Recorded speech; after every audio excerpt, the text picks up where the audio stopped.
চুয়াডাঙ্গার দামুড়হুদা উপজেলার কার্পাসডাঙ্গা বাজারে দোকান নির্মাণের জন্য মাটি খোঁড়ার সময় স্থানীয়রা শত বছরের পুরনো রূপা সদৃশ ধাতব মুদ্রা উদ্ধার করেছেন।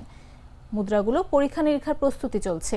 খোঁজ নিয়ে জানা যায়, কার্পাসডাঙ্গা বাজারে দোকান নির্মাণ করার জন্য শহীদুল ইসলাম নামের এক ব্যক্তি শনিবার সকালে মাটি খুঁড়তে গিয়ে একটি মাটির পাত্র দেখতে পান। পরে এর মধ্যে শত বছরের পুরনো ধাতব মুদ্রা উদ্ধার করেন তিনি। শহীদুল ইসলাম জানান, মাটির হাড়ির মতো কিছু বের হওয়ার পর সেটির ভেতরে প্রচুর রূপা সদৃশ ধাতব মুদ্রা দেখতে পান। খবর ছড়িয়ে পড়ার সঙ্গে সঙ্গে ঘটনাস্থলে উৎসুক জনতার ভিড় জমে। পুলিশ ও স্থানীয় প্রশাসনও দ্রুত ঘটনাস্থলে পৌঁছে মুদ্রাগুলো উদ্ধার করে। উদ্ধার মুদ্রাগুলো ব্রিটিশ আমলের 1865 থেকে 1908 সালের মধ্যে ছাপা। প্রতিটি মুদ্রার গায়ে খোদাই করা আছে ইস্ট ইন্ডিয়া কোম্পানির নাম। মোট 1876টি ধাতব মুদ্রা উদ্ধার করা হয়েছে। স্থানীয় স্বর্ণকাররা জানিয়েছেন, প্রতিটি মুদ্রার বর্তমান বাজার মূল্য বলা সম্ভব নয়, তবে প্রাচীন ঐতিহাসিক গুরুত্ব বিবেচনায় এর প্রকৃত মূল্য অনেক বেশি হতে পারে।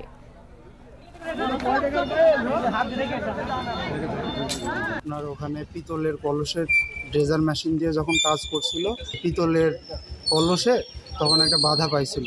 তো পিতলের কলস যখন খুলে দেখে, তো সেই অবস্থায় অনেক সংখ্যক ইন্ডিয়ান রুপি, 1861 সাল, 1805 সালে সেখানে কিছু ইন্ডিয়ান রুপি, বহু সংখ্যক রুপি রয়েছে সেখানে। জমি থেকে আজকে এখানে বেশ কিছু রূপার কয়েন, তাও আনুমানিক 15-20 কেজি হবে এরকম একটা পরিমাণের রূপার কয়েন পাওয়া গেছে।